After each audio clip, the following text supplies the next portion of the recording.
Sure, let's trust someone who gets called Dr. Death. That won't bite us in the ass. In the meantime, I'll see what I can learn from the new CPU we acquired from that infiltrator. This could be the breakthrough that we've all been waiting for. I need to concentrate, so please don't disturb me.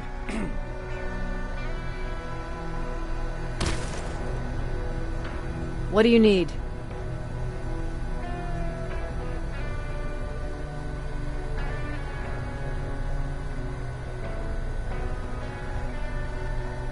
Anything I should know about Dr. Mack before I leave? Only that he can't be trusted, and he's highly manipulative.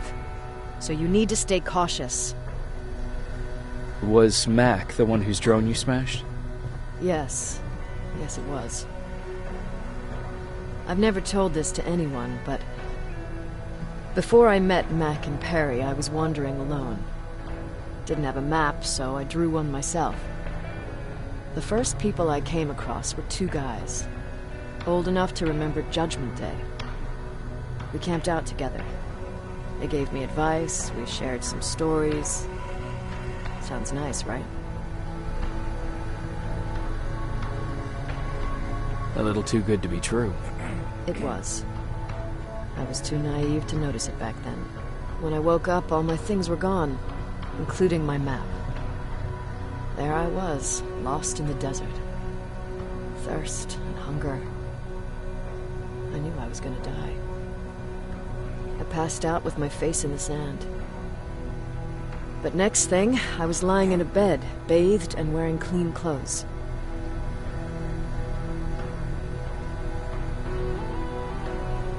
You're lucky someone found you. Someone did find me. Too bad it was Skynet. Through the window, I saw thousands of Terminators. First, I thought it was a work camp. But it was something else. A Skynet research facility.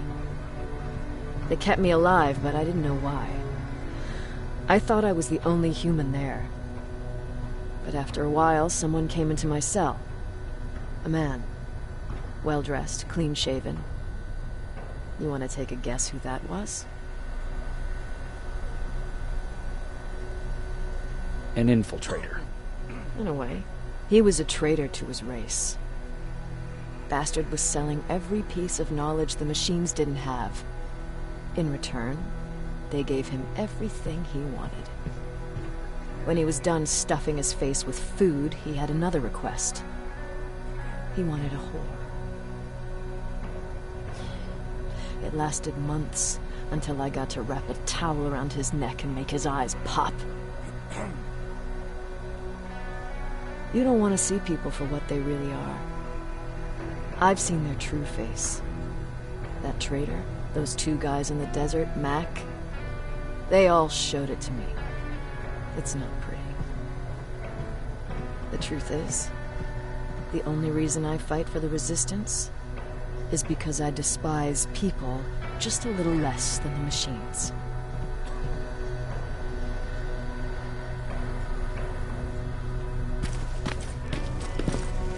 Jacob, do you have a minute?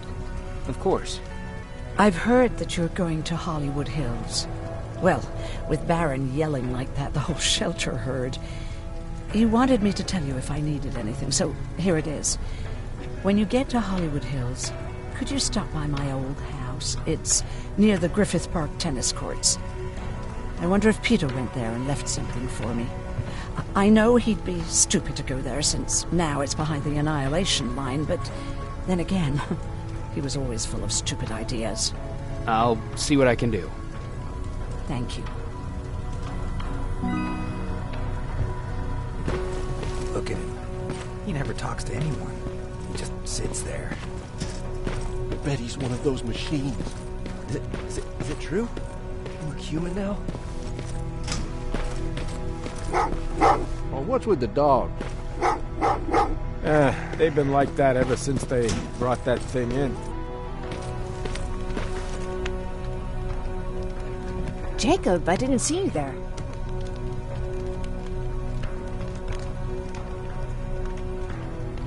Is there something on your mind? Actually, I have a secret to tell you. You've a fan. Patrick really looks up to you. It's good for him to have a role model. And I don't think he could have chosen better. Thank you. It means a lot. Are you kidding? It's the least I can do for helping us all this time. If you hadn't found us back in Pasadena, I don't know what would have happened. Well, actually I do. Exactly what the others said would happen. People were talking about the Annihilation Line months before it came. My father, of course, tried to turn it all into a joke.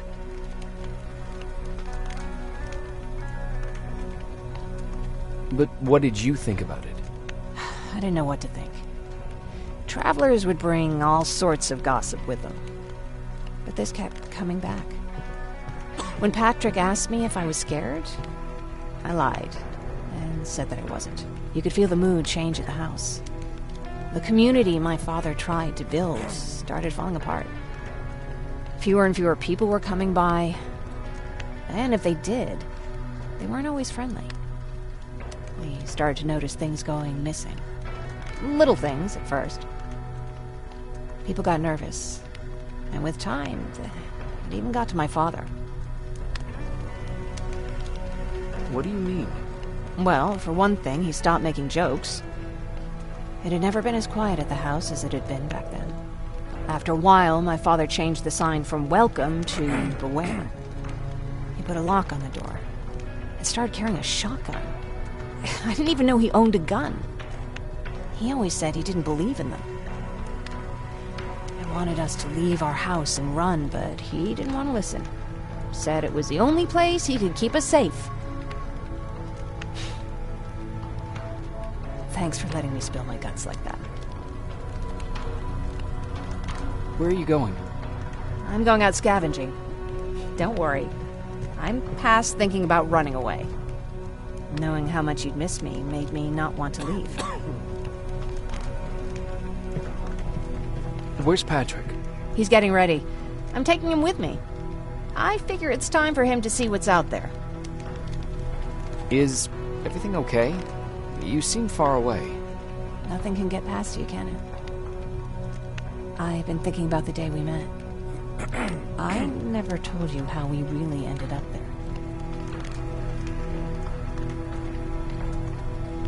You can tell me anything. I know I can. That's why you're the first person I'm telling this to. That day, loud hammering woke me up. When I came downstairs, I saw my father nailing the window shut. Through the crack, I saw them coming. Hundreds of metal heads and their red eyes. Even though they're just empty shells, I could feel the hate radiating from them. What did you do? I made Patrick stay upstairs and went back to talk to my father. We argued for a minute or two, and I tried to pull him away from the window. He pushed me away. I tried it again, but he shoved me. This time I fell. I didn't recognize him as he was reaching for a shotgun. He said, I shouldn't worry about the machines. They wouldn't hurt us. I don't even remember how. But the gun was already in my hands. I closed my eyes and went someplace else. Didn't even hear the shot. I didn't hear Patrick's steps either. He saw you? He did. He was staring at me like I was a stranger. He didn't scream or cry. He just stared. I threw the gun away, grabbed Patrick, and tried not to notice the hole in my father's unmoving chest.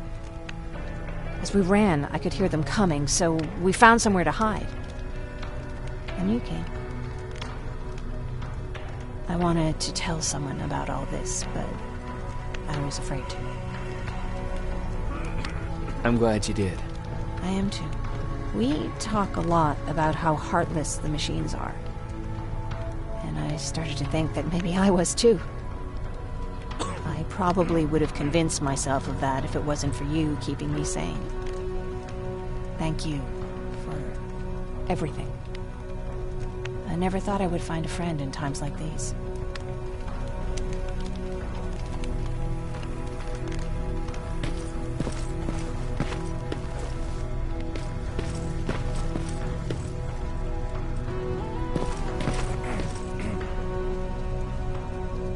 Need anything? Can I see your hardware?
You're alive! No time for that. Do whatever it takes to get everyone out of that shelter. Do you understand? They're not safe there. What? Why? God damn it! What does he mean? Get everyone out of the shelter?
Dr. Mack! Is that you?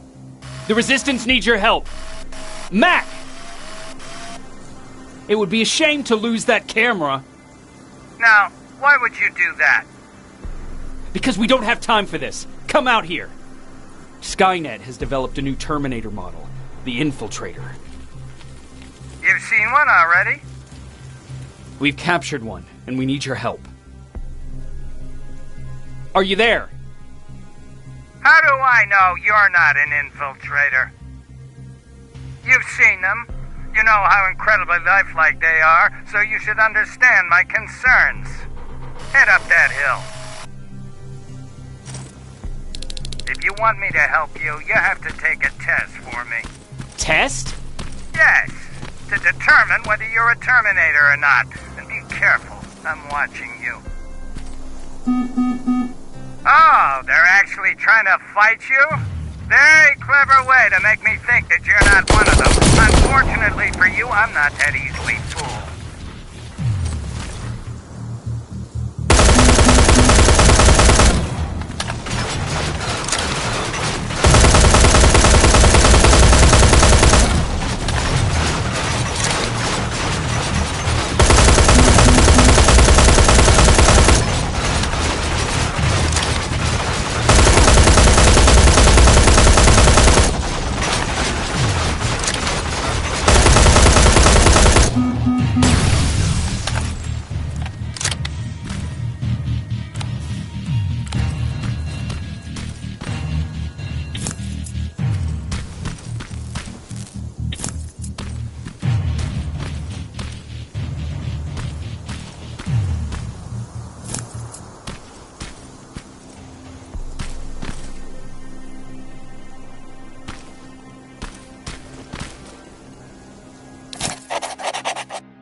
We don't have time for any of this. Just tell me where you are. I am not a robot.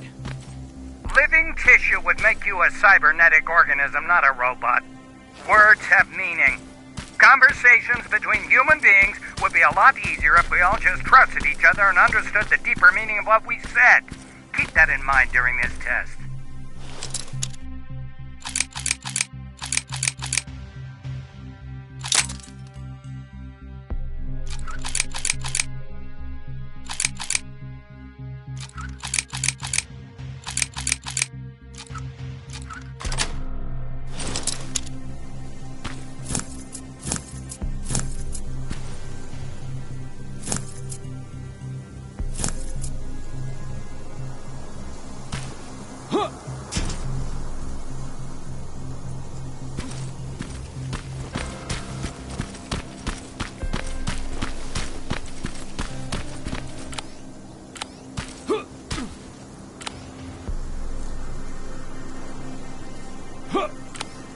This mansion is filled with Terminators.